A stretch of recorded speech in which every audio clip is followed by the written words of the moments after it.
Hey guys, I'm Tim. Welcome to the Mr. Maple Show. Make sure you give us a like, subscribe, and share. Today, I'm down here at the home and gardens of Dr. Bill Shell. They've got their annual grafting day down here, and I'm standing here with Ken Rogers and Dr. Tilt, and we're going to talk to them about some of their favorite trees for Alabama. Good to be here with you, Tim, and glad to have you down here in Auburn. One of my favorite trees, especially in the deep south, we're in zone 8 and 9 here, is Tom Yukiyama. Man, that's a good one. It's a good one. It's a red weeping maple. It'll grow in the hot sun from here south. It does real well here. I love that one. It holds its color pretty well for us up in western North Carolina. Does it hold pretty well down here? It has good color down here all summer, has good color in the fall of the year. That's a selection by Kobayashi Momiji. That's right. And they're like 28 generations, and they're still in existence today. A real old one from Japan. Another favorite of mine, and that goes well down here, even in the sun, is Waterfall. I think it's one from Arboretum up in the northeast, a nice green weeping tree. Yeah. And it has good color in the fall. And contrasts well with the Tamukiyama pretty well. That's right, it does very well. And another one of my favorite weeping trees is What Known. What Known is one that comes out, you know, in the spring. Actually, in the spring and the summer when it comes out, it comes out pinkish almost. And it has that yellowish color, and it grows real well down here, and it does good in the sun. You talk about a heat-tolerant lace leaf. What Known seems to be one of those ones. I know Coach Dye used to love that one. It's one of the best sellers he had. He loved that one. It was so heat-tolerant, and it just gives some good colors on there. And it's a good combination of the Tamukiyama, the Watnong, and the Waterfall, because you've got all different colors there. I mean, you've got your pink, you got your yellow, and you got your red. Yeah. And so those all three plants contrast so well. Yeah. Now, on Watnong, you know Watnong too, right? I do. What do you think? Do you think is it a red Japanese maple or is it a green Japanese maple with color? Is it a red Japanese maple that loses its... What are your thoughts? I think it's a green one that's faded out. It's kind of a yellowish color, you know. Well, and there are a lot of reds that kind of fade in and out and stuff like that, and it's okay. Yeah. It's a good tree. So what do you say, red or green? Red. It could be red. It comes out in the springtime, pink, you know. So well, and there's so many that do that. You know, we're here with well, first of all, it's nice to be with Mr. Maple, and finally I've watched their whole career grow and the nursery grow and stuff, and we're here with a bunch of plant people, and there's no better place to be. But anyway, talking Japanese maples, if you talk to everybody out here, there's one that everybody needs in their garden, and if I say it wrong, that's y'all will correct me, but Siriu is probably the only upright cut leaf, and I have one in my yard that's probably 25 feet tall now, that is just a beautiful, it's green, and ours is kind of a yellow in the fall, but it's just unique to have in the yard, and everybody needs to start with that one. I think that is one of the more heat tolerant lace leaves. Yeah. I mean, and for a vigorous upright tree. Right, upright tree. In fact, it's probably the only green upright. I was dissectable. You have tree. so many of them. I'm sure there's probably another one out there by now, but I was always taught that it was the only one. So a lot of people think Siriu is a classic Japanese maple. In the United States, it is. I mean, this is a tree that when Japanese maples were getting popularity in America, they really just... it went everywhere because it's so unique, it's so vigorous. I mean, Vertree says it's one of the fastest growing Japanese maples, and it really is. But oddly enough, this was introduced in the United States by Wada Nursery in Japan in the early 1960s. And so this isn't a plant that's been around in Japan for a really long time, like something like Tamukiyama, but we still see it as a classic today. And it's a great tree. It's a fantastic tree. You're making the 60s sound like old. Not sure it's that old. Yeah, it's probably one of the best green ones, you know, upright greens there is, you know. And it's a no-brainer. It just does, you plant it, and it's one that other things may go wrong, and that one just continues to grow well. People drive down the road and they see it, they stop and ask you, what is that tree there in your yard? And it's going to be a Siriu a lot of times. Yeah. Another tree I really like a lot that's come around recently is Summer Gold. Oh, yeah. And the reason I like it a lot is a couple of reasons. One of them is it has really light colored leaves all summer, and it can grow in the full sun. I have it in the full sun, and it doesn't burn, and it's not a large tree. You know, it can be, for small yards, it's probably, you know, probably get up about 8 feet tall or 7 feet tall at the highest. I think mine are about 10 years old and they're about 6 feet tall. Summer gold is a great tree. I love that plant. In fact, if any of y'all who watch our videos, like they watch the videos and they say, Tim's gonna mention summer gold again, because I always say, hey, this is a great tree, pair it with summer gold. Yeah. Hey, this is a great tree, pair it with something like summer gold. I saw that tape. Oh, there's about 100 of them, because summer gold to me has such good yellow color. I mean, it's one of those plants that just contrasts so well with the reds, the That's greens, right. makes you see every color out there in the landscape, and it's one of the more heat tolerant yellows. It does, and it stays yellow all summer, you know, where things, and Orange Dream I know is Dr. Tilt's favorite tree, one of his favorite, and it's really great in the spring, but if it gets too much sun, it will scorch a little bit in the south here. That's one of the things though I like about Orange Dream though, is that sort of bleached out color. God. I mean, that yellow bleached out color. Oh, I just love it. Yeah, it is one of it, kind of like you were saying on your yellows. Yeah, I just melt when I see it like butter. It's a great tree. That bleached out yellow color is just amazing. And if you side it right with some protection from the hot afternoon sun, and really when you get down further in the south, that's more and more that protection from that hot afternoon And sun. you said before about how you like to contrast them. And so if you've got that, you get a yellow or an orange or something, and you contrast it with a red, and one of the prominent reds is always is blood good. But a friend of mine at Harold Johnson that we've talked about a lot, who's one of the pioneers and put out a lot of different maples, but he always told me that Moonfire is probably one of my favorites for it will do well in full sun, and one of the better reds that would compete well with something like Bloodgood. And it contrasts really well with the Orange Dream. Would it and not? the Summer Right. Gold. Orange Dream and Summer Gold are both selections by Fratelli Girardelli Nursery Right. in Italy. In Italy. And believe it or not, they believe that Jordan, Sirisolum Jordan, and Summer Gold are sister seedlings. Oh, And so they're both supposedly Sirisolum X, Palmatum X, but Summer Gold looks more Palmatum and Jordan looks more Sirisolum. yeah, right. And some people say that Arium and Orange Dream might be in the parentage, but I mean, who knows? You'd have to talk to Fratelli Girardelli or do genetic work to prove and that. another really good one is Sunny that's just come out. Y'all come out recently with, you know. That is really a nice tree too. I like it a lot. It gives some good orange color in the spring and then goes to that yellow. Goes to that yellow. That Moonfire you talked about though. Yeah. I mean, I've heard people down in Texas say that Moonfire is one of the best red uprights. It holds its color real well for them down there in Texas. And it's really one we can't do enough of because, I mean, it's a good mid-sized red upright. A little bit slower growing than Emperor One, but a great seedling by the same guy who Well, as introduced we get further Emperor south from you, and that heat does become a problem, and you start getting some burning on the tips and stuff. So it's nice to find those that are heat tolerant and full sun. Moonfire. And you mentioned Emperor One. That is another fast-growing tree that is real popular with landscapers and things. And I just can't graft enough of them myself. You know, It's a good plant. That's the one they mainly request. You know, especially the people in the Panhandle of Florida and Louisiana. That's one they want is the Emperor One. And that's by Dick Wolf of Red Maple Nursery. That's right. I mean, he has so many classics out there in the nursery trade, but Emperor One is sort of what he put in everyone's landscape because everybody comes looking for a blood good, and then most people direct them to an Emperor One for Yeah, the that's more true. sunny situations. And that Emperor One, I mean, that's just a good plant. It leaves out 2 weeks later, voids later, starts to frost where we're at, but then it can handle the higher heat situations down here too, which definitely helps a lot of people. Another upright red that I like really a lot, and I know John Davies' nursery down in Milton, Florida, is Shojo nomura. It has a good shaped tree, comes out good, and has really good color all summer as well as in the fall. But he likes the shape of the tree, and it's a fairly fast-growing tree. I think that's the one that's name translates as like dancing red-faced monkey or something like that. Something like that, I think it is. That's a good one. That is a good one. I like the Yeah, color on that. so- I need to be doing more of that one at the nursery.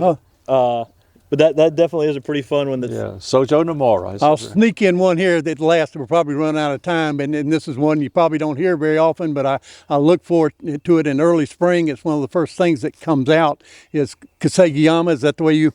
yeah. Kasagiyama is a great plant. Yeah, because it comes out and it's almost like a pink flower as it comes out, and I don't have much else that's going on.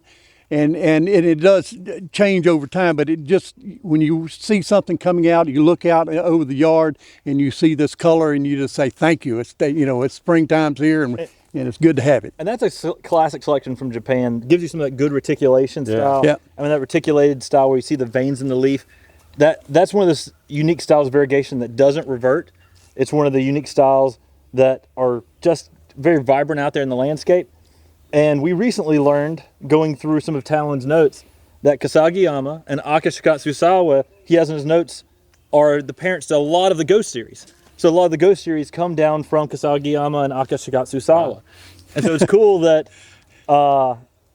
you know, plants that are a little more common out there in the nursery trade have that back in, in that bloodline. Okay. In that bloodline. But that's a great one. I like that one a lot. And you mentioned the Ghost series. You know, Purple Ghost is one that does real well here in this area, and I really like it a lot because of the spring color. It comes out really pretty red, bright red, like Dr. Tilt said. It's one of those you look out there and it shows up in the woods or in the yard or landscape. So you get more of that fuchsia purple red in the spring here? Right, we get a more red, and then it actually has really good color in the fall. You know, it's not a real large tree, and it probably, of the Ghost that I have, it probably is one of my favorite. You know, they've got some others like Amber Ghost and Sister Ghost and the others, but Purple Ghost tends to handle the heat a little better, and it has really good color twice a year. Well, if we still have time, maybe we could do a whole day. But Orangeola, we're talking about some weeping plants. Again, I had a friend, Harold Johnson, who did a test of a number of weeping Japanese maples, and he put them along his wall so that they would drip down. And Orangeola was the fastest one to get to the bottom. And there was a place like in the yard for almost you could do your whole yard in Japanese maples if you wanted to. And Orangeola would be the one that you get if you want it to hit the ground and start running and almost be a ground cover. But you could do a whole row of those going down a driveway or something, and it would be gorgeous. But Orangeola is really a special one. That extremely cascading habit is very unique, and you don't find that. I mean, a lot of the cascading types have more of that arching habit. Yeah. Orangeola just flows straight downward. Yeah. And that just gives that such a unique habit, a unique color. With the colors again, I mean, it gets in that argument, is it a green or is it a red again? Yeah. And really has some good fall colors for us where we're at. We get some more of that bright reds to orange reds in the fall. And it does real well in the south too, even south of here in Florida Panhandle, Orangeola. You mentioned that cascading habit. Emerald lace is another one that would do it. You know, it's a fast-growing lace leaf, green. Yeah. And I've actually seen it down on the ground crawling like a vine. Yeah. And it was spread out as much as 10 or 20 feet almost, the one at Botanical Gardens up in Norfolk, Virginia. Yeah. It's just really a unusual growth habit for a tree. Yeah, I've often wondered if it has some parentage with Cereus, because it has the same leaf. Both Cereus and Emerald Lace have very small leaves. Yeah. But David Sabo, who found that in Charlotte, North Carolina, and then mailed that to Del Laux, you know, he passed away and Del Laux passed away. And so that sort of history of where that goes, you know, if it was related to Cereus, if it was a seedling, if it was a witch's broom of some sort, you know, that's sort of lost now. But it does have the same heat tolerance as Cereus and the same vigor. Right. I mean, it's got a lot of really good vigor and gives you some of that blue-green color in the shade just like Cereus. Right, it's a fast-growing tree too, you know. Yeah. And really an unusual growth habit. So we talked about a bunch of different things. What are some of your favorite dwarfs? Murasaka Kimahime is my favorite by far. Of course, it can become a large tree and not really a dwarf, but it's just a most unusual tree of all of the, I call them toadstool trees, mushroom type trees. There's a number of them out there, but it has the best color in the springtime and it can take the heat in the full sun.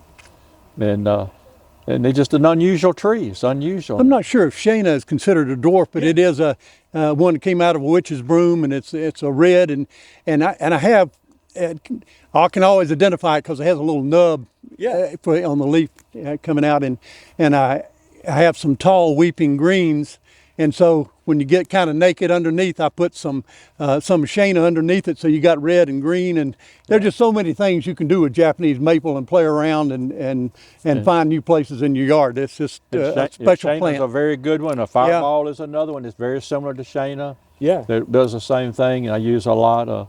Another one of Witch's brooms is real popular. It does well here. I like Fireball. That was one by Dave Vercade. Yeah. And he's a good friend of ours. And Shayna, that you were talking about, Yeah. we were just on the phone with Billy Schwartz, I believe it was yesterday. And we had a fun podcast interview with him. And Shayna was his daughter. It's Hebrew for the name Beautiful.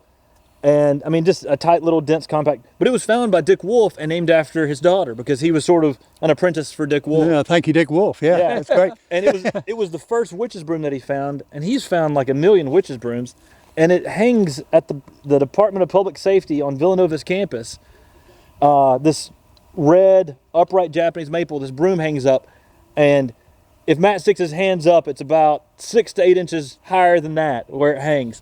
And we went and visited it one time, and Matt was running up there jumping, trying to get trimmings, and we'd went and got permission, but it was the change of the guards for the Department of Public Safety, so they were coming in, going, and we handed out 50 cards because people would walk up, "Who are you? What are you doing?" Because they'd see Matt jumping up there trying to get cuttings. But that's a cool little witch's broom. I like it a lot too. Yeah. And Skeeter's broom is another one, very good witch's broom. It is. And it does real well here in the full sun. It's got a good vigor to it. Good vigor, grows up probably taller than most of them, but it's a good one also. And one that's, oh, I'm sorry, go ahead. Does it have good conical shape for you? Yes, it's a conical shaped tree. Really nice, almost like a Christmas tree, you know. The guy's name who found it, Skeeter Rod. Skeeter Rod. Skeeter Rod. So Skeeter's broom, it's got a good name to it. I like it. Yeah. It's got some good fall color for us. We get some good crimson reds out of it, and it shows up pretty well. As we keep going, Benny Cheyenne, which is I'm not sure it's a dwarf. It's a little more upright, but it's slow growing. Let's say that, and that was one of Harold Johnson's introductions, and it's I think it translates to purple smoke. Yeah. And it hit one of the things you used to say about it, that you can't find 2 leaves on there that are exactly the same. It's kind of a gnarly but multicolored leaf, and people walk by it, and it just really catches your eye, and it really makes a nice addition of something, a conversation piece in the yard. It's just a special tree. It's a heat tolerant one that's Yeah. variegated. I mean, Yeah. it was born here in the South, and I mean, the story goes he found it in a garden center, right? He found it in a garden center what I've on heard. a seedling Japanese maple, and grafted this sport that was happening on a seedling Japanese maple, patented it, and I mean, now it's traveled all around the world now. There's a story behind every one of these plants, and it really makes it special to learn those stories. Yeah, but that one's just got some good colors. It's nice to it. that you've talked to so many of the people. That's right. It's got some really good colors Yeah. to it. Really, really good colors. Any other very good plants you want to talk about? Of course, I like butterfly a lot. You Yep. know, it's a really good one, but you got to have it in the shade here, or it will get burned a lot. Another one just like it almost. Slipped my mind what it is now. How about Hanamatoe? Hanamatoe, that's a cool one. Toy, yeah. Hanamatoa. That's a good variegated lace Oh, leaf. yeah, my mouth drools over that one. That's just special. That's one of those ones that has that red color. It was a seedling from Toyama Nishiki at Tsukasa Nursery in Japan. If you say so. Yeah, yeah. And Toyama Nishiki is a little more bronze, and it's got a Yeah. little more brighter red to it. And Yeah. it is, and of course we lose the white and the pink, you know, in the summertime here. Yeah. But in the fall, it has beautiful, beautiful red. It is really a nice one, and I have one actually almost in full sun. It doesn't have a lot of variegation in it, but it's really a nice tree and grows fast. I've got this up, you know, almost 5 feet high. Well, That's I think we could talk all day on some amazing Japanese maples that do well down here in Alabama for y'all.